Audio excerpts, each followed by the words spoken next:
대협 시청자 유니온 주주 여러분들 반갑습니다.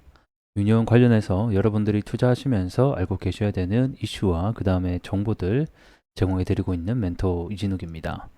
자, 오늘 유니온 관련된 이슈 함께 좀 보도록 할 건데요. 그 전에 제가 전날에 이 사랑니를 좀 빼가지고 여기가 많이 부었어요.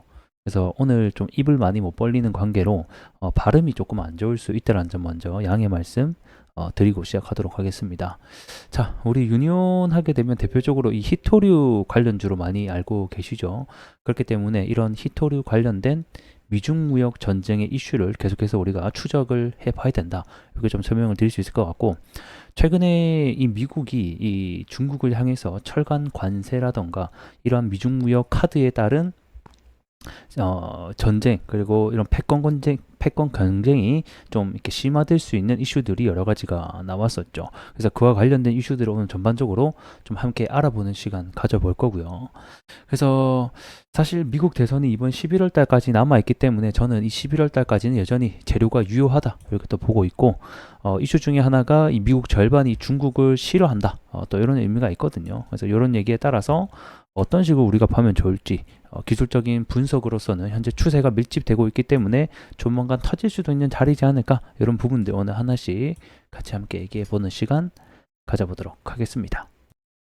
자, 최근에 미국과 중국의 이러한 갈등이 격화되고 있는 소식들을 좀 하나하나 살펴보는 시간 가져보도록 할게요. 4월 17일 4월 중순이었죠. 이 미국 바이든이 이 중국산 철강과 알루미늄 등등 해서 이 원자재 관련된 관세를 기존의 7%에서 25%로 3배 인상을 하겠다라는 소식들이 들려오게 되면서 이 미중 무역이 한층 더 심화되는 결과를 가져오게 됐습니다. 내용만 간단하게 보게 되면 현재 이 중국이 제조업 부분에 있어서 굉장히 크게 늘리고 있는 상황이거든요. 자, 보게 되면 중국산 철강이라던가 각종 원자 제품들이 전년 대비 30% 이상 증가했다라는 소식도 보게 되죠. 현재 중국 내 소비는 안 좋은데 이렇게 제조업을 막강하게 찍어내다 보니까 어쨌든 간에 이거를 자국 내에서 소화할 수 없으니까 수출로 이어지고 있는 상황이고, 이런 수출이 되다 보니까 미국 자국 내에서는 값싸게 들어오는 철강이나 원자재 가격에 대해서 자국의 보호를 위해서 현재는 관세를 크게 부과하겠다는 내용이 주된 골자 내용입니다. 결국에는 바이든이 이러한 결정을 하게 된 계기를 보게 되면 일단은 중국산 제품이 들어오긴 하는데 사실 이 미국에서 중국산 철강 비중이 0.6%밖에 안 되거든요. 그래서 사실상 미미해요. 정말 미미한 숫자인데도 이렇게 관세를 3배 인상을 하겠다라는 것은 뭐냐면 결국에는 표심을 얻겠다라는 거예요. 미국 대선이 11월 달에 있다 보니까 이러한 국민들이 표심을 얻을 수 있는 행위들을 점차 하나 둘씩 계속해서 내세우고 있다라는 거겠죠. 자, 트럼프의 발언을 보게 되면 자기가 재집권을 할 시에는 이 중국에 대한 관세를 뭐 60%, 3배 아니다, 그 이상에 대한 부분을 검토할 것이다, 나는 적용할 것이라고 밝히면서 이 트럼프 역시 재집권을 위한 이런 민심 잡기 행위들이 계속해서 나오고 있다라는 겁니다.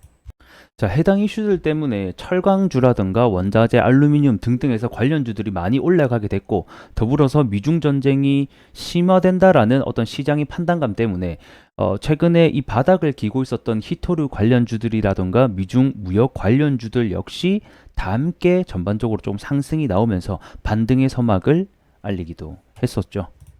제가 올해 초 당시에 이제 이 히토류 관련주라든가 미중무역 관련주들을 리뷰해드리면서 올해 대선이 있기 때문에 이 대선이 다가오는 만큼 표심 잡기를 위해서 이 미국이 중국을 압박하는 카드를 분명히 많이 꺼내 들 것이고, 미중무역 전쟁이 심화된다라는 시장의 판단이 들면 관련주들이 올라갈 수 있다, 정책주나 수혜주로 일정주로 움직일 수도 있다라고 분명히 설명을 드렸고, 그런 부분이 현실로 일어나고 있는 부분이 아닌가, 또 이런 생각이 드네요.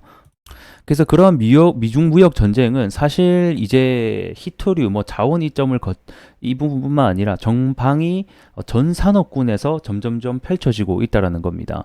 옛날에는 사실 미중 무역 전쟁하게 되면 중국이 가지고 있는 자원 관련주 히토류라든가 뭐 등등해서 해당 관련주들만 좀 많이 수혜했다라고 하면 이제 전반적으로 많이 퍼지게 됐다라고 보시면 좋을 것 같고, 그래서 우리 히토류 관련주들을 매매하고 계신 분들이라고 하면 이렇게 좀 국한되지 마시고 다양한 부분에 있어서도 좀 참고를 하시면 투자하시는데 많은 도움이 될 것 같네요. 그래서 이런 조선 해운 산업도 지금 미중 무역 전쟁을 관세라던가 이런 부분을 계속해서 검토를 하고 있고, 이 또 조선주들도 같이 올라가는 계기가 됐었죠. 자, 그리고 또 이런 뉴스도 있습니다. 미국 성인 81% 중에서 81%가 이 중국의 비호의적이다. 그냥 말 그대로 중국은 적 이렇게 생각을 하는 거죠. 우리나라가 뭐 북한의 적이라고 약간 주적이라고 생각하듯이 이런 비슷한 뉘앙스가 시민 의식에 가득 차 있다는 겁니다.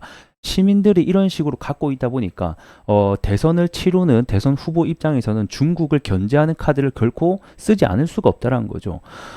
미국의 81%, 80%가 시민 의식이 중국은 적이다라고 생각하는데 어떻게 중국에 관련된 압박 카드를 안 꺼낼 수가 있겠습니까?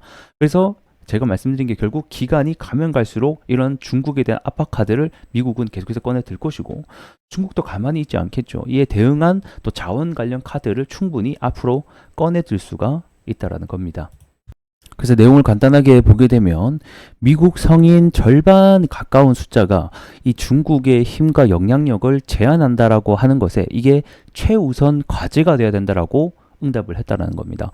얼마나 이 시민 의식이 중국에 대한 부분을 낮춰야 된다라고 하는 것을 우리가 엿볼 수 있는 거겠죠. 그리고 이제 정치학 교수 역시 이 미국 대선 후보들이 대선이 가까워질수록 이런 중국에 대한 강경론이 이어질 가능성이 높다라고 또 지적을 하고 있네요. 그래서 이에 따라서 히토류 관련주들이 뭐 물론 여기서 또 한 차례 중국이 히토류 수출을 카드를 꺼내들지는 미지수이긴 하지만 충분히 이런 뉴스들로만 인해서도 히토류 관련주, 미중무역 관련주들이 반등이라던가 상승이 나올 수 있다라고 좀 생각이 들어서 해당 관련 뉴스들을 가지고 와봤습니다. 자, 유니온 차트 보면서 정리하도록 하겠습니다. 자, 일단은 히토류 미중무역 전쟁 자체가 이슈가 지금 현재로서는 단발성인 부분이 있기 때문에 이슈가 잠시 불거질 때만 주가 상승이 나왔다가 또 이슈가 잠잠해지면 주가가 다시 하락을 하는 패턴들을 보여주고 있습니다. 그래서 지금은 단발성이지만 이 11월 달이 가까워질수록 우선은 더 심화가 될 수 있다는 점 우리가 참고를 해 두셔야 될 것 같고요. 긍정적인 포인트가 몇 가지 있는데 첫 번째는 이 저점을 들어주고 있습니다. 자, 저점을 들어준다라는 것 자체가 우상향, 즉 추세를 돌파할 수 있는 여건들이 갖춰지고 있다. 이렇게 좀 보시면 좋을 것 같고, 그래서 추세를 그어보게 되면 이런 식으로 추세가 점점 밀집이 되고 있는 것을 우리가 볼 수 있죠. 그래서 이 추세가 밀집되는 구간에 그리고 이슈와 함께 맞물려 준다라고 하면 충분히 위로 상승으로 갈 수 있는 부분도 여전히 존재한다 이렇게 보고 있습니다. 지금 아직 거래량과 거래대금이 조금 아쉬운 면이 있는데 거래량과 거래대금만 들어온다라고 하면 다시 한 번 더 6,000원 위안대 가격을 우리가 볼 수 있다는 점 참고해 주셨으면 좋겠고, 이렇게 추세가 밀집이 되다가 상승이 아니라 하락 이탈도 나올 수가 있겠죠. 그럼 다시 한 번 더 오랫동안 조정 기간을 거쳤던 것만큼 들어갈 수 있으니 우리가 이런 부분도 함께 알고 계시면 좋을 것 같네요. 자, 오늘 영상은 여기서 마감을 좀 해보도록 하겠고요. 다음에도 더 나은 내용으로 여러분들께 찾아뵐 수 있도록 하겠습니다. 좋아요와 구독은 제작 영상에 큰 힘이 되니 한 번씩 부탁드리면서 저도 다음 시간에 뵙도록 할게요. 고맙습니다.